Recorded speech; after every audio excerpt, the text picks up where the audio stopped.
Transaction ID के basis पर ही bank वाले आपका जो पेमेंट गया है उसे ट्रैक कर सकते हैं और उसे जेल भी हो सकती है। आज फिर से इन खूबसूरत वादियों में मैं आपके लिए वीडियो बनाने के लिए आया हूं और एक बेहतरीन और ख़ास इन्फॉर्मेशन आपको देने वाला हूं। Welcome to MX for you. अगर आप फ़ोन पे, गूगल पे, पेटीएम, व्हाट्सएप पे, जो भी एप्लीकेशन हो, जो भी आपका UPI हो, उससे अगर आपका पेमेंट गलती से अगर किसी और के अकाउंट में चला जाए या किसी और गूगल पे, फ़ोन पे नंबर पर चला जाए तो आपको क्या करना होगा, वो पेमेंट आप रिकवर कैसे कर सकते हो, हेलो आपको क्या क्या करना चाहिए, इसमें बैंक क्या कर सकती है या पुलिस स्टेशन जाना पड़ेगा, ये सब कुछ दोस्तों आज मैं डिटेल के साथ में बताने वाला हूँ। दोस्तों कई बार ऐसा होता है आपका जो फ़ोन पे, गूगल पे है उसमें अगर एक भी नंबर गलत हो जाए तो आपका पेमेंट, आपके 10,000, 20,000 या 50,000 जितने भी पैसे हो डायरेक्टली किसी दूसरे के अकाउंट में गलती से चले जाते हैं। अगर आपके पैसे ऐसे चले जाए तो रिकवरी की प्रोसेस क्या है। इसमें दो तरह के अकाउंट होते हैं। एक तो जिस बैंक में आपका अकाउंट है उसी बैंक में सामने वाले पर्सन का अकाउंट भी होता है, या फिर सामने वाले पर्सन का अकाउंट किसी और बैंक में होता है और सामने वाले पर्सन का अकाउंट आप ही के बैंक में है। तो आपको क्या करना चाहिए, सबसे पहले आपको आपके बैंक में जाना है। दोस्तों बैंक में जाकर आपको एक एप्लीकेशन देनी होगी। उस एप्लीकेशन में आपके ट्रांजैक्शन आईडी नंबर के साथ आपके जो पैसे हैं, कितने पैसे गए, किस टाइम पे गए, कौन सी गलती की वजह से गए, पूरा डिटेल में उनको बताना है। उस एप्लीकेशन में बताना है कि सर मैं इस वक्त ये ट्रांजैक्शन कर रहा था, इसमें मेरा ये नंबर गलत हुआ जिसके कारण मेरे ये सारे पैसे इस पर्टिकुलर पर्सन के अकाउंट में चले गए हैं। उस पर आपके जो UPI का ट्रांजैक्शन आईडी है, जो आपने ट्रांजैक्शन किया, ज़रूर लिखना है। ट्रांजैक्शन आईडी के बेसिस पर ही बैंक वाले आपका जो पेमेंट गया है उसे ट्रैक कर सकते हैं। अगर आपको ट्रांजैक्शन आईडी कैसे लेना है या कहाँ पर होता है ये मालूम नहीं है तो दोस्तों अगर आपका पेमेंट गलत खाते पर चला गया तो आपको तभी पता चल जाएगा कि ये ट्रांसफ़र गलत अकाउंट पे हुआ है।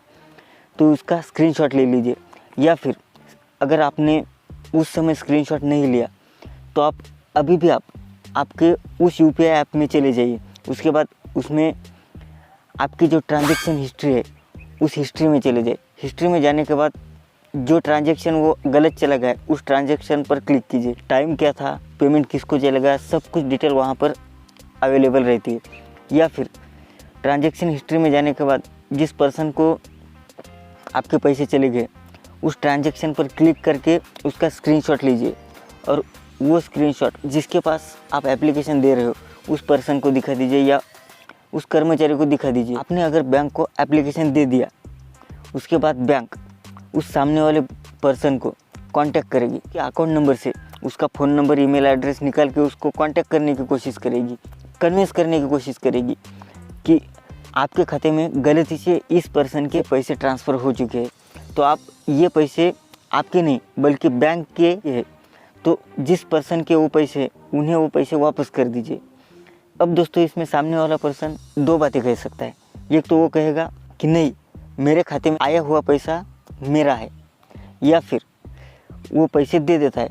अगर सामने वाला पर्सन पैसे वापस कर देता है तुरंत आपके पैसे बैंक लेकर आपके खाते में ट्रांसफ़र कर देगी और आपको आपका पैसा मिल जाएगा। अगर सामने वाला पर्सन पैसे नहीं दे रहा है या फिर उसने वो पैसे निकाल कर खर्च कर दिए, अब दोस्तों आपको क्या करना है ध्यान से समझ लीजिए। उसके बाद आपको आपके जो एरिया का पुलिस स्टेशन है, पुलिस स्टेशन में जाकर एक FIR दर्ज करना होगा।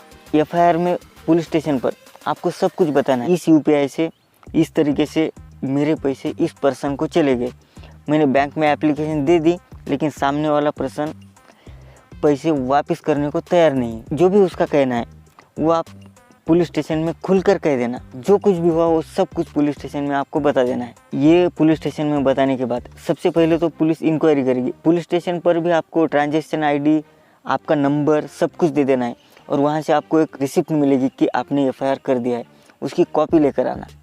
अब दोस्तों पुलिस उस बंदे के घर पर जाकर उसे कन्विंस करेगी। अगर उसने पैसे खर्च भी किए हैं तब भी उसे देने पड़े। अगर उसने पैसे नहीं दिए तो उसको एक टाइम दे देगी 10-20 दिन का। इतने दिनों के अंदर उसे आपके पैसे लौटाने होंगे। अगर वो नहीं लौटाता उसे जेल भी हो सकती है। अगर पैसे नहीं देता है तो अगर वो व्यक्ति कन्विंस हो गया तो आपके पैसे 6 या 7 दिन में मिल सकते हैं। अगर पुलिस केस करनी पड़ी तो ऐसे में दोस्तों आपको 1.5 से 2 महीने लगेंगे। आप जब पुलिस केस करते हो तो आपको कुछ भी नहीं करना पड़ेगा, ये बैंक और पुलिस सब कुछ वो करेंगे। आपका पैसा जब भी मिलेगा आपके खाते में ट्रांसफ़र कर दिया जाएगा।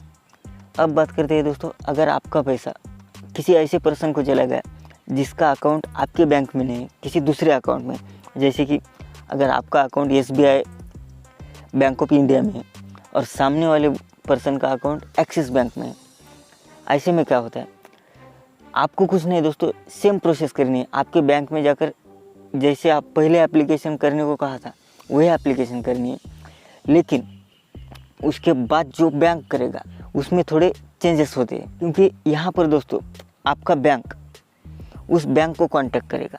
उस बैंक को कांटेक्ट करने के बाद वो बैंक उस पर्सन को कांटेक्ट करेगा और वो बैंक उसे कन्विंस करेगा। बाकी सब उसी तरीके से होगा, लेकिन जब वो पैसे दे देता है तो सबसे पहले जो उस पर्सन का बैंक है उस बैंक में पैसे आ जाएंगे, उस बैंक से इस बैंक में आ जाएंगे और इस बैंक से आपके खाते में आ जाएंगे।